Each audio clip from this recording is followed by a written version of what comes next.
It was in this little bitty alley where he had a little bitty building, no bigger than this whole room. The building wasn't any bigger than this room, and that was our cab company.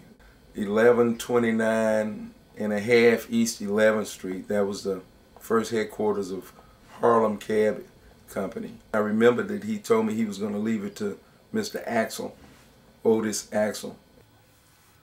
It was real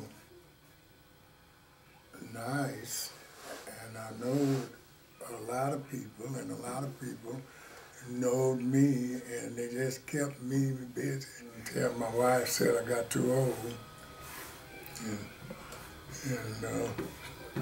How do you say that?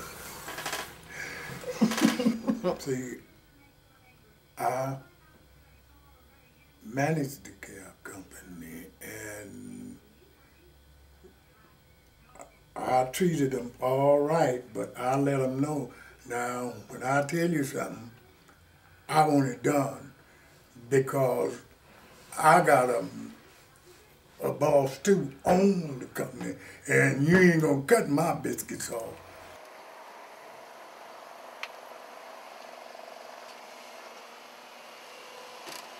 One day I saw an ad for a cab driver, and it was like, bingo, that's what I wanted to do.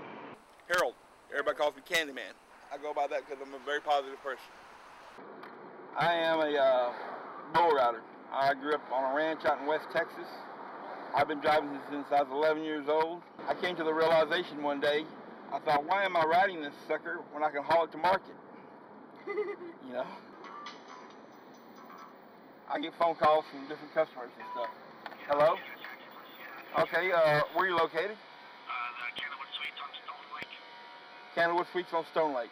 I have a sixth sense. I can't explain it.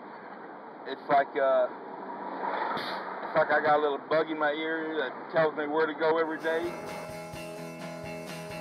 I just love what I do.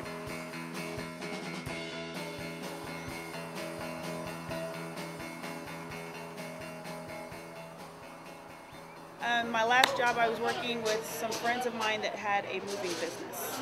It's actually an ongoing joke with my friends. I've pretty much done everything except be a stripper and a hooker. And those I won't be doing anytime soon. Well, I never in a million years thought I'd be a cab driver. My mother actually drove for about 24 years. And I was in a situation where I had a good job, and all of a sudden the job shut down. And I ended up with no job.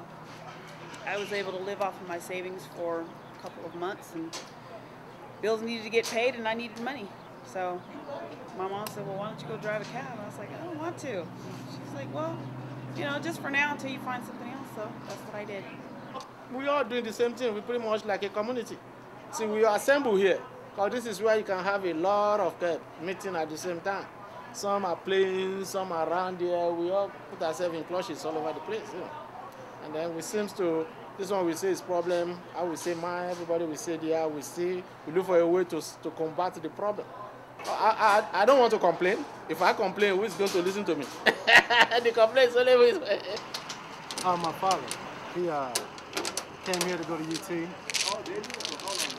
And ironically, we both drive taxis. Drive taxis. He drives for Yellow, I drive for Austin. The companies might compete against each other, but the individual drivers, they don't. It's more of the drivers work together than against each other. Some work against each other. How did you get into this? I was broke and I needed a job. Most of my Ethiopian colleagues are actually driving a cab, so I've been driving a lot of places. You know, I have a lot of passengers get in bed. Some of them are drunk. Some of them actually want to kind of give you some money and have the sex in the car, which you don't like about it, you know. A lot of famous people like Matthew McConaughey, Demi Moore, Pauly Shore, Bruce Boxentler, Billy Bob Thornton. You never know who you're going to get. Actually, I have gotten some drunken people. I mean, they get off the plane and they're just blasted. And, you know, and I actually had to bring this one lady back. She was too far gone. You know, the scariest thing is some of our customers is actually kind of look funny and freaking out and sniffing and, you know, snoring. When I first started driving cab, I was driving a wheelchair van, but, you know, you get too attached to those people and they end up passing away. And I just couldn't deal with the stress, so I ended up going to a regular cab. Well, I used to drive a 54-foot trailer. That's nothing.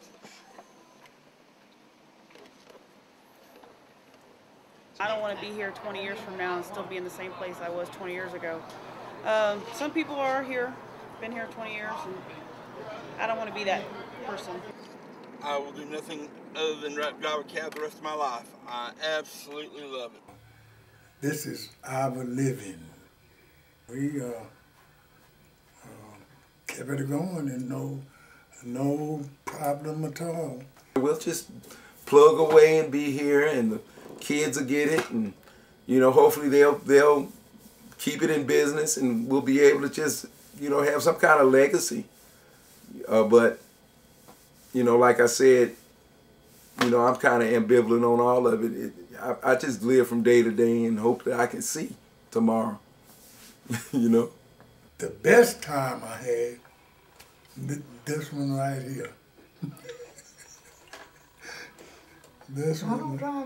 I know. I said when I started, quit. Well, I had you. We could sit and talk. Well, I better get back a little, shouldn't I? Well, tell the truth on folks that do good.